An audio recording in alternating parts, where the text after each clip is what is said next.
Hey everyone, this is Pause or Repeat. Here we figure out whether a game is really worth your time and money. Today's game is Metroid Prime 4 Beyond.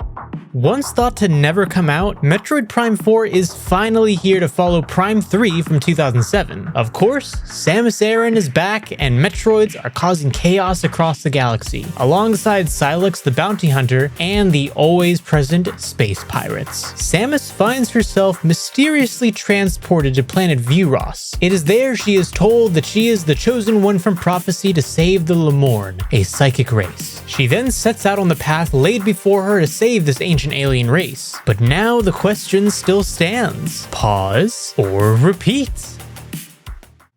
Well, this game that everyone thought was vaporware or was never going to come out is finally, after so many years, right, Chris? Oh, yeah. I mean, Metro Prime 4 is finally here after an 18-year wait, which means, Henrik, I've gone from sprinting home in middle school to fire up the GameCube to play Metroid to now playing the Bounty Hunter while questioning why I have knee pain in a midlife crisis. I mean, how ironic is all of this? But yes, we have traveled galaxies. It almost feels like going around the moon back and twice. Wouldn't you say, Henrik? Oh yeah, definitely. I mean, there's been a couple other Metroid games. The series hasn't been like completely dead. Like a lot of spin-offs. We're going from the third to the glorious. Well, technically, this is a spin-off series, and technically, Dread is in the main line. But Metroid Prime 3 was on the GameCube. You know what I mean? If they can follow along with the numerical order. Come on. Actually, it was on the Wii, Chris, not the GameCube. Well, it was on the GameCube. Metroid Prime 3 was on the Wii. Correct. Yeah. Are you sure? Well, I know it was on the Wii, but anyway. Because it had motion controls. That was the big selling point. Well, yeah, that was you're talking to the spin-off one, if I'm not. But someone would correct us inside the chat. But the setup drops us into this cosmic year 20X9, which they're getting really creative. I mean, I guess you can't go to 3000, but where Sylux shows up with the space pirates, they're basically what, Henrik? They're going after these research facilities, these Federation labs, and then it turns out that these pirates might be under the influence of Metroids that confuse with life forms and hijack their brains, which kind of feels like a metaphor for social media today. I see what you're kind of thinking of there, yeah. Yep. And it's a little of a strange approach because typically Metroids in the series, like they just drain your life force, kill you, and then that's it. So it kind of, introduce them as a new villain not a new villain, but a villain with a new power in a way. And, space pirates have always been there. And Sylux, he was in Metroid Prime Hunters and had been hinted as the villain or some sort of character to play a role in this game at the end of Prime 3. But yeah, it's just, there's so many questions you have in that first intro moment of like 20 moments of gameplay. Like, what is going on? Even like, you just threw me into everything and now I just have to kind of piece things together. But to be fair, that is pretty standard for the series, and kind of throwing you into a planet that is mostly empty except for the native life forms, and you just got to find your way around, get a foothold, and then finally fight back against the antagonists. Yeah, I'm with you. I mean, that opening cinematic is classic Prime energy. I mean, you got Samus who gets a distress call. She's going to hop in a ship, and then suddenly we're off to the races. And I love how they really, when she jumps off the ship, it's almost like she gives a Simone Biles front flip, like gravity is just optional. It's that classic return that we all know and love from this bounty hunter. And then immediately finds herself in a building full of these space pirates that come crashing through the ceilings. And then I think this what really kind of sets the tone for the combat, Henrik, is when you see that giant creature in the beginning of the game that starts to glitch out with this like floating jellyfish mutant that like is gnawing on its neck, and then boom, the first boss fight happens. And I really felt like that kind of set the tone for the kind of enemies you'll encounter along your journey. Yeah, and it is something that they can really take a lot of creative ideas and throw them in, because I mean, you're on an alien planet. You're not really chained to the rules of morphology from creatures on Earth. So you can just come up with crazy looking aliens and life forms and just be like, yeah, this really grotesque thing we designed, yeah, we're gonna put that in the game. This is a Nintendo game, by the way, right? Because That's like true. some of these designs are really just pulled straight out of science fiction that you would think would be in like an alien movie or something. Yeah, but then also what comes with Nintendo is a bit of cliche, I would add. I mean, in the middle, Mm. of like Samus and Psylocke getting, like throwing hands, basically, this artifact pops off. And then this is kind of where I was like, okay, how many times have we seen these kind of stories before? Teleports Samus to View Ross, and then surprise, all her suit abilities take a vacation, and then you're like, it's like As this is prophecy always happens. happen. Right. You're the chosen one. And then, you got to go around and you got these like ancient space civilization people that are like leaving notes on structures and buildings. And it's like, oh, yeah, I forgot. I actually have a thing that I can start scanning things. And of course you were the chosen one. And then they hand her this, the rock.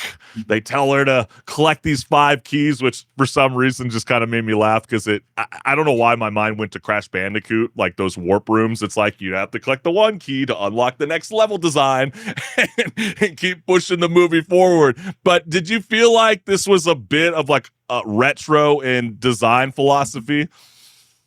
Yeah, a little bit. It definitely feels maybe jarring when you're used to more modern takes on games, and maybe even in the same genre. But at the same time, it didn't bother me too much. I mean, kind of expect that from a Metroid game at this point. That Yeah. it's not entirely going to be, like a modern take on the genre, but it's going to be a solid and have a lot of good puzzles in it. Because here's the thing: the game, while it is technically a shooter, it's more focused on the puzzle solving and the exploration that you do in the game rather than the actual combat. I mean, if they Don't really you cared think about the the combat, world, the it name wouldn't of be the a world, lock-on system. sorry, I didn't mean to cut you off there, but I was like, Henry, I mean, doesn't the name of the world kind of give it away? View Ross, right? I mean, it is Mhm. gorgeous. You're going to enjoy the view, but it heavily leans hard into scanning, inspecting, something that you were saying right now, deciphering clues. But then I would say the combat flips the whole mood into going like full Doom speed with the blasters. You got that kind of pacing that, we all love in gaming on controllers at least. True, But then but at the same time, I mean, that scan visor is still just as useful as it was in the previous Prime that's games. true. And even in combat, you're going to want to whip out the scan visor to scan the enemy, see what it says it's all about. And even in the fights, it's not going to be all about just shooting. Like, there's going to be fights where you're going to need to figure out a little gimmick or some sort of puzzle to actually beat the boss. And if you just go in trying to think like it is a Doom game, like let's just shoot until it dies, Yeah. you're not going to have a great time because it's not that kind of game. Yeah, I know with the new Nintendo Switch 2, they got the Joy-Cons. You can use the mouse for aiming. I know that's something catered towards PC noobs like Henrik, and I know he's really, really loving it. No, I'm just kidding. I'm just teasing you. But, Metroid Prime 4 has that snappy, I would say, very forward-punching energy in the gameplay style, but it's those odd characters within the story, like Duke and Armstrong, and the worst of them all is Mackenzie, who you meet like immediately Oh, in the yeah. beginning of the game, whose Yeah. like spaceship is like entangled in the jungle. I don't know why my mind got fixated towards like Jurassic Park, where the helicopter's all trapped in there, and he's like, "Hey, yo, we're here, please free me." And then that's when you get the missile launcher, and then things start to act really, really cool. But wasn't he kind of annoying coming? He was coming across like a very talkative hiking guide. Like, how is Samus getting the Yeah. visor to scan things, and then all of a sudden he's pointing out clues that somehow she missed? I mean, Atreus and Mimir would be so proud, Henrik. You know what I mean? Yeah. The last time that they really tried to put a lot of talking characters in a Metroid game, it didn't go well. That was with Other M. And to be fair, they also did a character assassination on Samus Aran back then. So it, was failed to begin with to have these other characters. And I think they did do a better job here, but it's mostly because they didn't, destroy Samus as a character, but they also didn't give her any lines. So you have these characters like Mackenzie who's talking to you, and Samus just like, yes, like not Yeah. even actually saying anything, just a nod, and it's like this is kind of awkward and doesn't seem like it fits into this story that well. And from the perspective of someone who has played, I would say pretty much all of the Metroid games, yeah, it does not really fit the vibe. And maybe they could have done without that because really Samus is known to just figure things out on her own. Yeah, That's you why kind there's of a scan wonder. visor. Yeah, you kind of wonder who has more personality, Samus or RoboCop. I don't know, but yeah, I would say the atmosphere does the heavy lifting, and that environmental storytelling is very keen. Mhm. Clearly, from the developers' approach to try to, do its best to keep pace with the spectacle that they're truly trying to push in your face. But it's unfortunate because with all that kind of scanning, you would think that Nintendo would be offering like a trophy or an achievement, kind of set up like almost like Xbox and PlayStation do so well. Because if you're a completionist, I mean, you will have a field day trying to hunt down everything. And when you do complete this Mhm. journey, it's about 8 hours if you speed through it. But if you speed through it like many people do, you're probably not going to find 50% of the scans Yeah. in the game, which is going to create that replay value for some gamers. That's for sure. Oh yeah, definitely. And that's typical for the Prime games. I mean, you're Yeah. expected to scan basically everything you come across. And this game, it actually lets you scan much more than the previous games to almost a detriment where it's like, But okay, you walk into a room and there's like 10 different things to scan, five of which are not important. But how many times have you played I think of Cyberpunk 2077? How many times did you forget that you even had the scanning feature and you just go in there and you're like, "Bah, bah, bah, bah, bah, bah, bah, bah, bah," you know what I mean? Then all of Well, a then sudden you again, get to the next Chris, place and you're like, I I was totally playing the forgot to Netrunner use it. feature, so I was always in that Okay, scanning there we go. feature. So you didn't have my problem. But Yeah. Metroid Prime 4 Beyond is a satisfying return with combat highlights, but I don't know, Henrik. I'm not rushing to view Ross anytime soon. So for me personally, it's a pause. But Henrik, is Metroid Prime 4 the comeback you were hoping for, or does it leave you kind of craving for a different kind of Samus adventure next time around? Because I'm not even spoiling anything. They clearly are setting it up for another ride with this. Oh yeah, yeah. I mean, they have to, honestly. Yeah. But yeah, I would hope there to be another game in the series that doesn't, that basically learns from the mistakes of this one because yeah, this one, while it's not maybe as bad as some people make it out to be online, but it could have been a lot better, and it is a bit of a disappointment compared to the original trilogy in that regard. But then when you look at the gameplay being as polished as it is and having some really clever puzzles and game mechanics, for that by itself, I'm going to give it a repeat Hmm? because I could definitely see myself going back to it and having a good time just, finding everything once again.